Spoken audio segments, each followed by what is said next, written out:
Slavery, the ownership of one human being by another, stripping them of rights and freedom, has taken many forms throughout human history.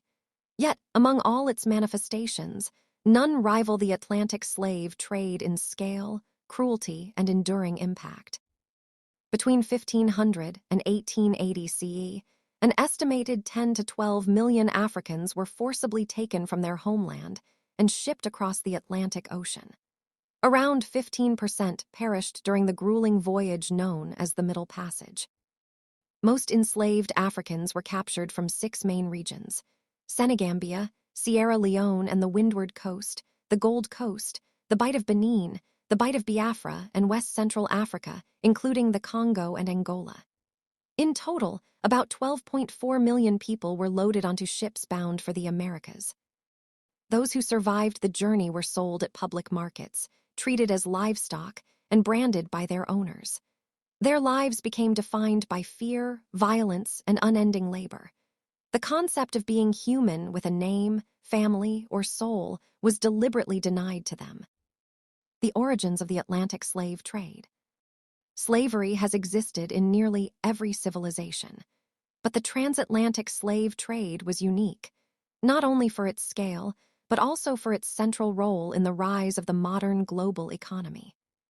When Spain and Portugal began colonizing the Americas in the early 1500s, they forced indigenous people to work on plantations.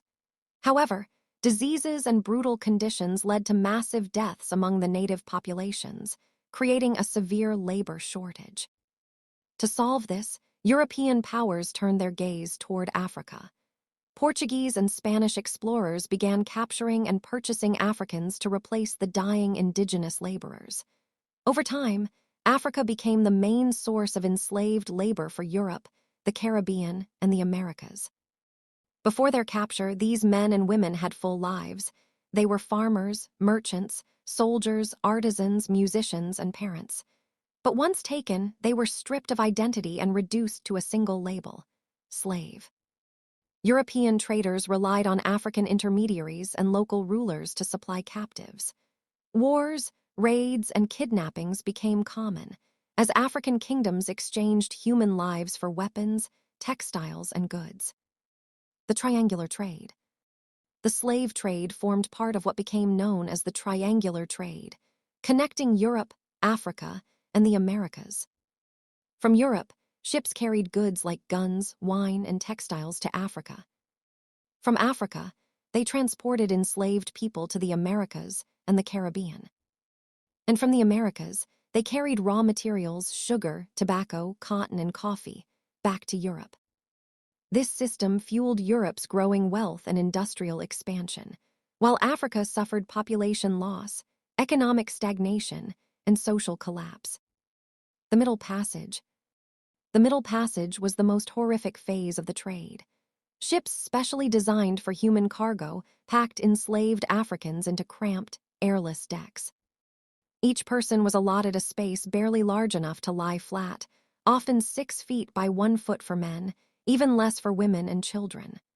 The air below deck was suffocating, filled with heat, waste, and disease. Food and water were scarce. Each captive received about 24 ounces of water per day, barely enough to survive. The main meals consisted of beans, rice, or maize. Many died from dehydration, malnutrition, and epidemic illnesses. Historians estimate that 15 to 25% of the captives died before reaching the Americas. Sailors too faced high mortality rates, with about 1 in 5 dying on each voyage. Of all those transported, only about 4% were taken directly to North America. Most were sent to the Caribbean and South America, particularly Brazil, which alone received nearly half of all enslaved Africans. The Amistad Revolt. Despite the unimaginable conditions, resistance was constant. One of the most famous revolts occurred in 1839 aboard a Spanish slave ship called La Amistad. 53 Africans, recently captured from Sierra Leone, seized control of the vessel under the leadership of Joseph Cinque. They demanded to be returned to Africa. However, the surviving Spanish navigator deceived them, steering the ship toward the United States. When the vessel was seized off the coast of Long Island, New York, the Africans were imprisoned and tried for mutiny. The case reached the U.S. Supreme Court, where former President John Quincy Adams defended them. The court ultimately ruled that the captives were victims of kidnapping, not property, and granted them their freedom. In 1842, the survivors finally returned to Sierra Leone.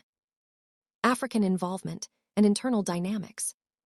While European powers drove the transatlantic slave system, African participation cannot be ignored. Many African leaders and traders captured rivals or criminals and sold them to Europeans for goods or weapons.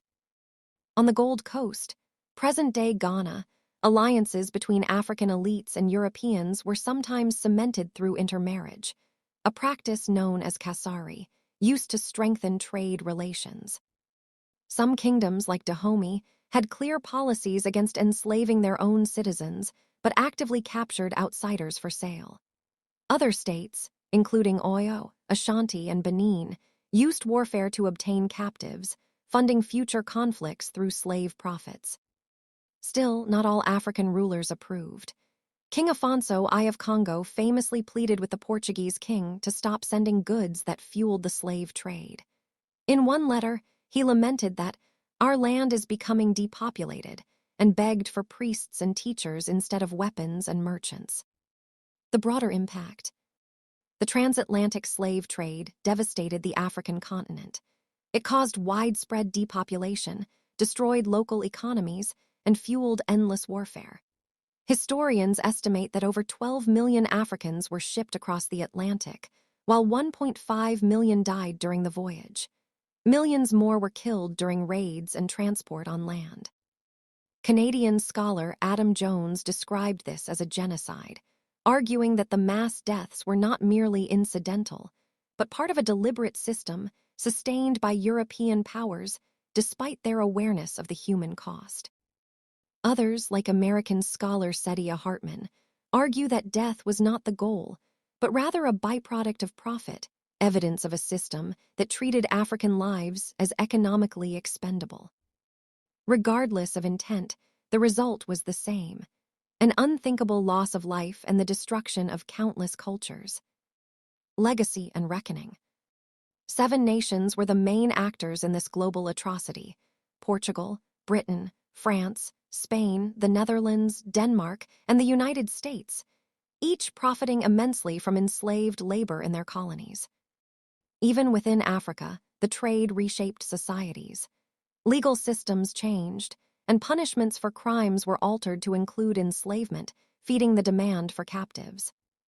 By the 19th century, moral and economic opposition to slavery began to grow, leading to its gradual abolition. Yet, the damage was irreversible. The Atlantic slave trade not only transformed the demographics of 3 continents, but also laid the foundations of modern racism, global capitalism, and colonial domination. In recognition of this dark history, UNESCO declared August 23rd as the International Day for the Remembrance of the Slave Trade and its abolition. Though many nations have since expressed regret, few have offered direct apologies or reparations for centuries of exploitation. Conclusion. The Atlantic slave trade remains one of humanity's greatest tragedies, a story of suffering, survival, and resilience. From the shores of West Africa to the plantations of the Americas, it shaped the modern world in profound ways. Even today, its echoes are felt in global inequalities, racial divisions, and cultural memory. But remembering this history is not about blame. It is about understanding, acknowledging, and ensuring that such a violation of human dignity is never repeated. Because the story of the slave trade is not only a story of oppression, it is also a story of endurance, identity, and the unbroken spirit of those who survived against all odds. Would you like me to format this version for voiceover narration, with packing, emphasis, and tone markers like pause, soft tone, etc., or keep it as a plain reading script for now?